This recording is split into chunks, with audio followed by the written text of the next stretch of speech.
Bon, alors j'ai tenu la brasserie de l'Hôtel de Ville pendant tant d'années, mais avant, c'est ça appelé aussi la brasserie alsacienne et la brasserie nouvelle. Les dates exactes, je ne les ai pas, parce que bon, je ne suis pas rentrée dans les mœurs à l'époque. Et voilà, mais c'était un métier que j'ai adoré faire. D'ailleurs, je pense que pour faire ce métier-là, il faut l'aimer. Je regrette, mais c'est fini, mais c'est bien. Les jeunes de maintenant... autre temps, autre mœurs, c'est sûr, mais bon, c'est comme ça, quoi. Mais c'est bien. Oui, oui, alors là, bon, la brasserie, c'est très bien parce que là, elle est, comme je l'ai toujours connue, mais à l'heure actuelle, il y a eu des travaux. Maintenant, il y a des chiens, des ceci, des cela, comme partout, hein.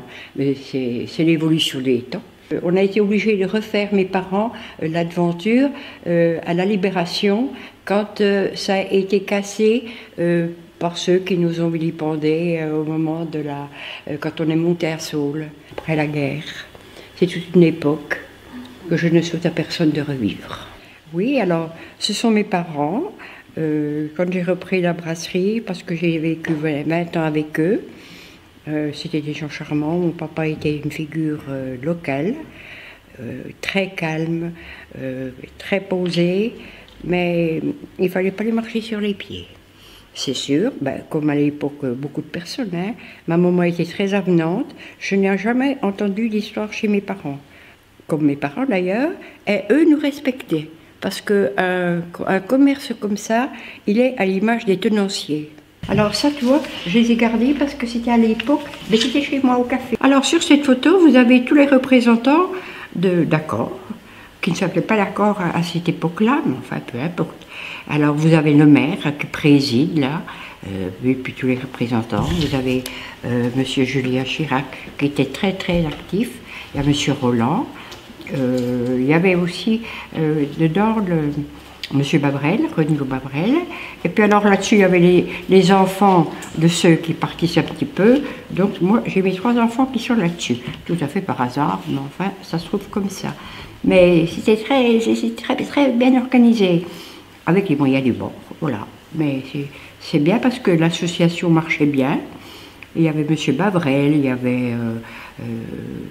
oui, il y avait toujours le maire d'Orléans, et il y avait également celui qui était à la Banque Populaire, et il en faisait partie.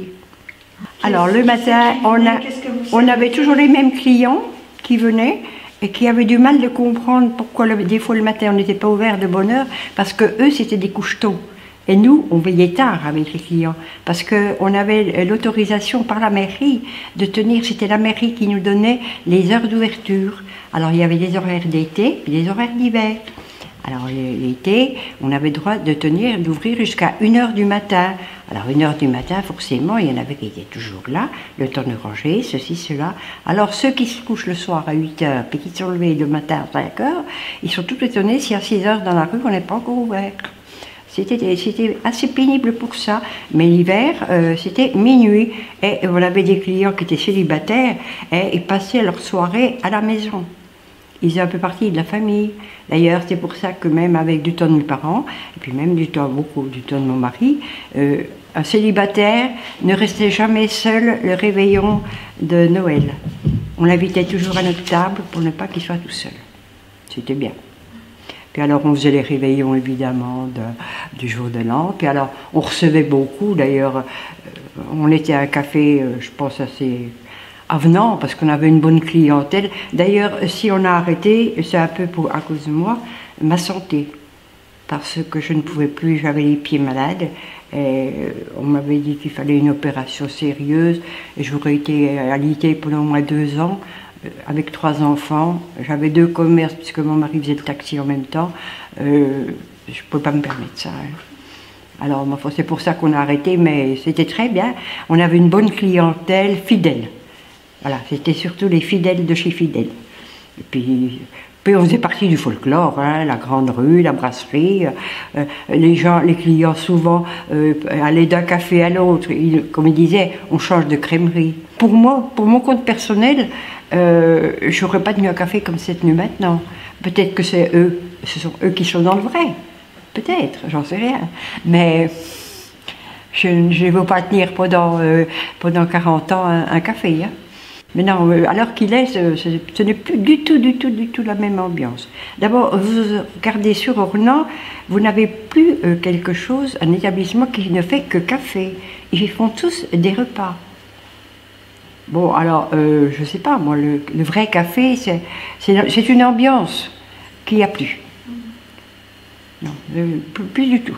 On avait des clients attitrés qui venaient, mais à l'époque, les bons clients et autres, enfin les bons clients, l'argent de l'un vaut bien celui de l'autre, mais on avait certains clients qui ne voulaient pas être vus, qui sortaient de l'Alstom, qui ne voulaient pas être vus, alors on était obligé de tirer des rideaux pour ne pas qu'ils soient vus à l'intérieur du café. Bon, pour leur faire plaisir, on tirait les rideaux, puis voilà tout, quoi. Puis après, bon, on les enlevait, puis... mais c'était, oui, c'était comme ça. C'était drôle, mais bon, maintenant, les gens aiment bien être vus, puis voir ce qui se passe dehors en même temps. Puis c'est logique. Alors, ce qu'on faisait aussi avec mon mari, comme ambiance, au moment de Noël et puis du jour de l'an, on servait du champagne à la coupe. Alors, les clients aimaient bien ça, c'était une bonne ambiance, hein, c'était bon. S'il y avait des anciens ornanais là à côté de moi, ils pourraient m'approuver, et tout le moins je l'espère. Si j'ai arrêté parce que j'étais fatiguée, c'est parce que quand même on faisait beaucoup d'heures. Voilà. Et puis on avait des clients qui étaient assez exigeants, qui voulaient toujours... Ah ben je comprends pas, pourquoi t'es pas là, pourquoi si, pourquoi là, bon, ben, c'était une époque, voilà. Mais c'était une belle époque. C'est une époque que je souhaiterais à tous les jeunes commerçants de revivre. Maintenant, faut aimer ce métier-là. Ça, on l'aime ou on l'aime pas. Ça, c'est... Moi, j'ai toujours vécu comme ça avec mes parents et autre chose, qui étaient des gens extraordinaires. Et ma maman était une femme, mon Dieu. Elle a été la première à donner son sang, et j'ai encore à la maison le diplôme d'honneur qu'elle a eu comme donneur de sang, parce qu'elle était... Mais ils étaient avenants. Mais il faut être avenant aussi dans le commerce, hein, parce que si on est des rabat-joie, c'est pas la peine. Hein. Quand on était au café, on a eu pendant 2 mois Annie Girardot qui est venue tourner un film, Les Feux de la Chandeleur, avec Jean Rochefort, il y avait Jean Rochefort, il y avait Bernard Lecoq, Claude Jade, toute une époque, et alors l'organisateur était à la maison. Alors bon, ils venaient, portaient, venaient, alors donc, voilà, bon, alors ils voulaient tourner une scène dans le magasin maintenant qui est le Chavot. Et puis, le monsieur qui tenait le magasin avait une infirmité, et ils avaient demandé à mon mari, comme ils avaient leur pied-à-terre à la maison, de le remplacer. Alors c'est pour ça que là, Annie Girardot est avec mon mari, pour lui vendre de la peinture. Et après, on a toujours gardé de très très bons souvenirs avec tous, parce qu'on s'est trouvé un jour sur l'île de Ré, avec mon mari et des amis, et il y a un gars qui vient, puis qui dit à Michel, « Salut Michel !» Puis il me regarde, puis il me dit, « Mais c'est Malou ?» Ben, je lui dis, « Ben oui !» Et c'était Jean Rochefort. Il avait toujours gardé de bons souvenirs avec nous. D'ailleurs, ils ont vécu pendant 2 mois, et c'était janvier et février. Et je vais vous dire une chose, c'est calme quand même ces mots-là. Et ça nous avait bien rendu service. Parce qu'ils n'étaient pas regardants, il y avait des maisons qui venaient et qui donnaient beaucoup de publicité, et alors on en profitait. Et on en faisait profiter les clients qui des fois rouspétaient parce que le café était fermé, parce qu'ils avaient des conférences à la maison. Alors ça, c'était très bien. Et ça, c'est une photo, ça. Alors là, elle est un peu légendaire, cette photo. Parce que tout le monde me demande qui se trouve sur cette photo avec moi quand je tenais le café avec mes parents. Et bon, ça, vous n'allez pas peut-être le reconnaître, mais c'est Yves Degnaud. C'était un humoriste parisien qui était marié avec une dame d'Ornans. Et là, il est chez moi, j'étais du temps de mes parents, il y avait un billard, et il venait jouer au billard chez nous. Alors cette photo, elle fait le tour d'Ornans parce que tout le monde voudrait savoir qui se trouve sur cette photo. Malheureusement, mes neurones me font de temps en temps défaut. Il y a des clients que j'ai reconnus et d'autres pas du tout. Puis ça, ça c'est des photos comme ça, c'est bon quand je faisais mon théâtre. Voilà. À l'époque, là, parce qu'avec sa belle-mère, enfin sa belle-sœur, on faisait du théâtre. Et là, je fais du théâtre et je suis habillée en guéchotte, c'est-à-dire en franc-comtoise. Puis d'ailleurs, vous voyez, j'avais un petit orchestre, je me vante quand même, hein, je suis pas bien ça. Hein. J'avais un orchestre et puis c'est tous des gens de renom, voilà. Ben oui, mais vous savez, on se contentait de ce qu'on avait.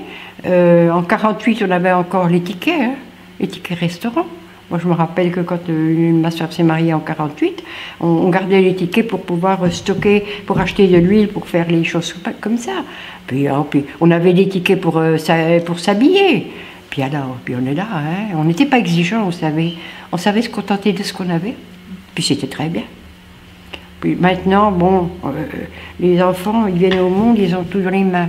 Moi, je veux bien, qu'est-ce qu'ils vont apprendre?